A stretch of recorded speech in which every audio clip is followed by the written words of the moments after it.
Hi guys, কেমন আছেন? আশা করি ভালো। তো আজকে নতুন একটা ভিডিও নিয়ে আসলাম। ভিডিওটার টপিক হচ্ছে ইটালির অ্যাম্বাসি নিয়ে। তো অনেকেই হয়তোবা জানেন, তবুও আমি আজকে জিনিসটা শেয়ার করব।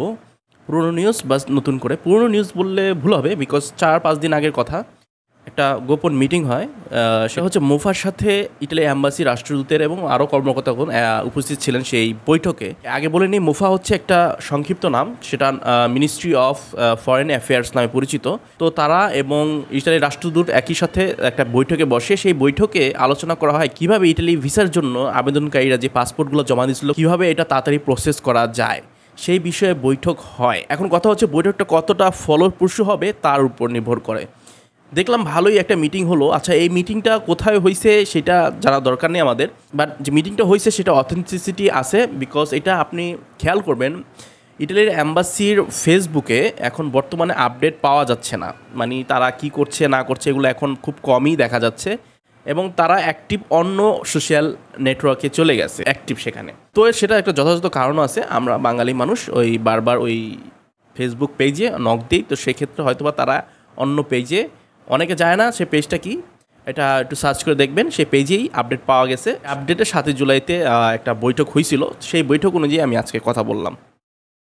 তো এটা একটা ভালো ফল হবে, আগামী মাসে সেই ফলটা দেখতে পারেন। এখন কথা হচ্ছে এই আবেদনকারীরা আর কতক্ষণ অপেক্ষা করবে, তাই না? যাই হোক, আমরা কামনা করব এই বৈঠকটা জানি একটা ভালো দিকে নিয়ে যায়, তাড়াতাড়ি করে ফাইলগুলো প্রসেসিং হয়। বাট তার রেজাল্টটা কিন্তু আমরা যতবারই আন্দোলন করি বা যারা করতেছেন আন্দোলন, তার পরে কিন্তু রেজাল্ট কিন্তু ভালো দেখা যাচ্ছে না। তো আন্দোলন করার পরও এমন বৈঠক হয়নি, বাট আন্দোলন ছাড়াই একটা বৈঠক হলো, হয়তো ফলাফল ভালো হবে। এখন আসি ইটালির নুলস্থার খবর নিয়ে। ইটালির নুলস্থার ব্যাপারে যারা এখনও ওয়েট করতেছেন তাদের নুলস্থা উঠবে কিনা বা নুলস্থা ওঠা শেষ হয়েছে কিনা সেটা আজকে আমি বলবো আপনাদের। না, ইটালির নুলস্থা এখনও শেষ হয়নি, বাট একটু স্থগিত আছে। ইটালির নুলস্থা বের হয় বিভিন্ন অঞ্চল থেকে। বাট একটা কথা আমি বলছিলাম অনেক আগে, একটা ভিডিও নিয়ে, মেলানি সরকার নিয়ে একটা ভিডিও বানাইছিলাম, এই যে এই ভিডিওটা, এই ভিডিওতে কিন্তু আমি বলছিলাম যে কিছু অঞ্চল আছে যে সেই অঞ্চলেরগুলার নুলস্থা উঠতে সমস্যা হবে, যেমন অ্যাভিলিয়ন, সালের এবং কাম্পানিয়ার অঞ্চলগুলোতে একটা ভালো নজরদারি আছে। সেক্ষেত্রে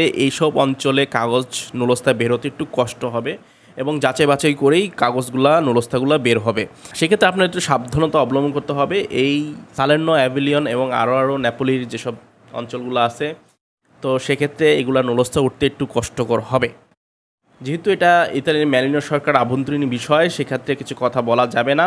এবং এখানে বলা হয়েছে এখানেই বেশি কাগজপত্র, কিন্তু প্রায় 60 থেকে 70 কাগজপত্র এই কাম্পানিয়া শহর থেকে ওঠে, যেটা খুবই সন্দেহজনক, আগেও আমি বলছি। তো এখন আসেন হচ্ছে আর কতদিন অপেক্ষা করবেন, ঠিক আছে? দেখেন, নুলস্থা জিনিসটা কেউ বলতে পারবে না যে শেষ হয়ে গেছে বা এমন কিছু। অনেকে আগের অভিজ্ঞতা থেকে বলতে পারি যে অনেকে 1 বছর পরও নুলস্থা পাইছে। তো সেক্ষেত্রে এটা বলা যায় না।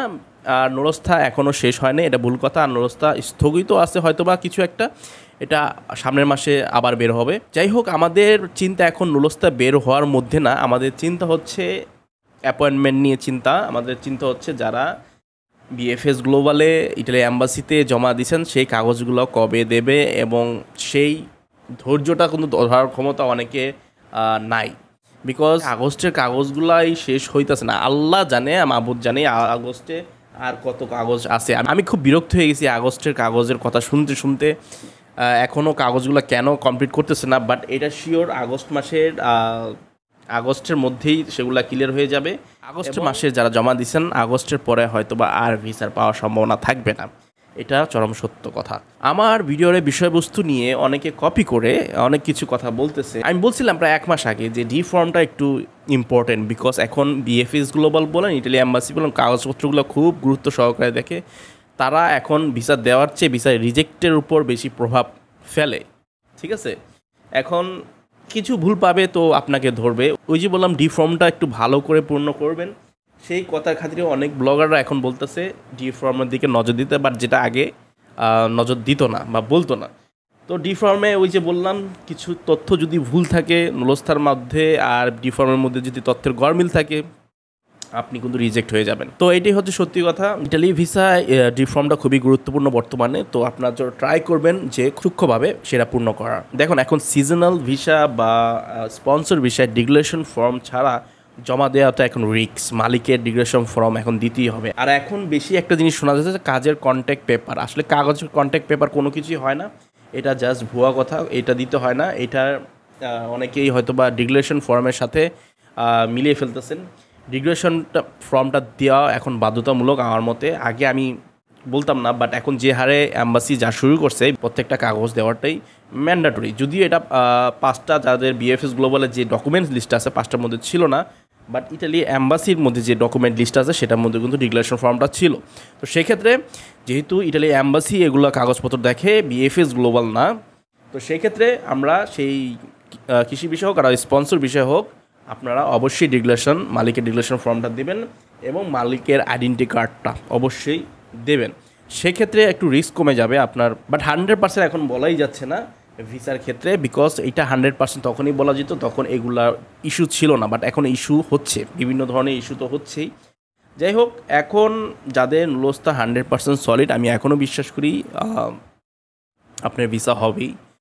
আর যদি ভিসা না হয় তাহলে মনে করবেন 100% আপনার মালিকের কোনো গলদ আছে, তো সেক্ষেত্রে কোনো সন্দেহ নেই। তো এটা কোনো ধরনের আপনার দোষ না, বিকজ আপনি এগুলা কিছু করেননি, যা করছে আপনার থার্ড পার্টি করছে, বা উকিলের সাথে মালিকের কী ডিমান্ড ছিল তার উপর নির্ভর করে।